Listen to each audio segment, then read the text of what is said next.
Akhirnya Indonesia bisa membuat pesawat militer anti kapal selamnya sendiri. Wow, sangat realistis, Masya Allah. Pesawat Indonesia yang satu ini bikin geger Singapura. Apalagi Malaysia pasti sudah ketar-ketir duluan. Bang, apakah kapal selam musuh bisa kabur terbirit-birit sambil mengeluarkan kentutnya, Bang? Takut dengan pesawat Indonesia yang satu ini. Nggak tahu ente guys.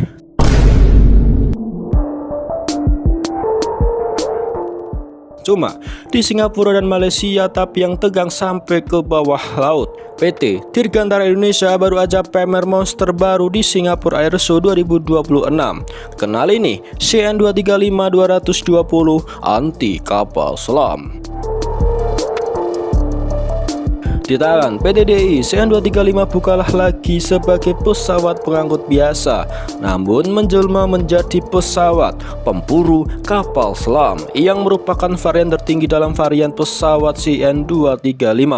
Untuk pesawat anti kapal selam, pesawat CN235-220 ASW dilengkapi dengan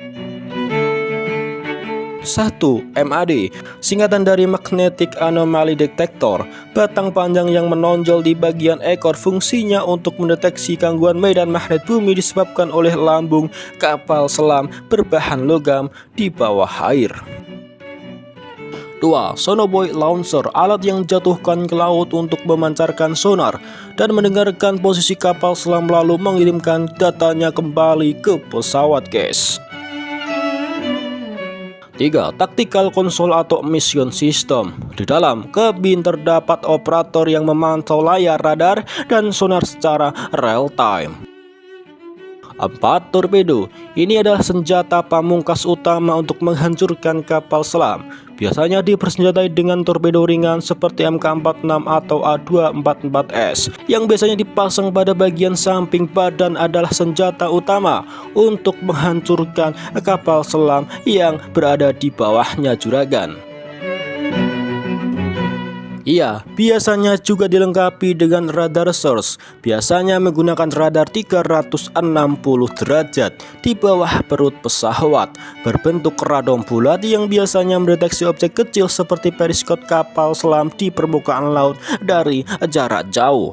Ia juga dilengkapi dengan FLIR, Forward Looking Infrared, kamera elektrooptik di hidung pesawat untuk identifikasi visual target pada siang atau malam hari serta dalam kondisi cuaca buruk, guys. Karena spesifikasinya berbeda sebagai pesawat ASW atau anti kapal selam, maka ada penambahan dari beban seperti sensor dan senjata torpedo. Maka CN235 versi ini tidak dapat mengejar kecepatan yang sangat tinggi, melainkan daya tahan endurance agar bisa berpatroli lama di atas permukaan laut. Ia memiliki kecepatan 441 km per jam saja dengan kecepatan jelajah 312 km per jam dengan ketinggian maksimum servis 25.000 kaki. Namun untuk misi ASW atau pengintaian kapal selam biasanya terbang rendah untuk efektivitas sensor. Untuk jangkauan jelajahnya kurang lebih 3.700 hingga 3.900 km dengan tangki bahan bakar penuh atau dengan daya tahan di udara, terbang terus menerus selama 8 hingga 11 jam, sangat realistis.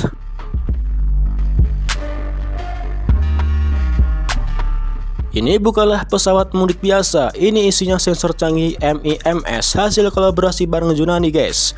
Ada radar maritim yang bisa ngendus target dari jauh plus sistem pertahanan cav dan flare. Jadi kalau ada yang berani menembak, pesawat ini bisa ngekocek peluru kendali musuh, guys, dan membuat kentut musuh pun tak berani mendekat, deh. Dalam pameran di Singapura Airshow 2026 ini nggak cuma si abang CN235, adeknya CN219 MSA juga ikut mejeng. Kecil cabai rawit, bisa mantu hingga 200 target sekalipun.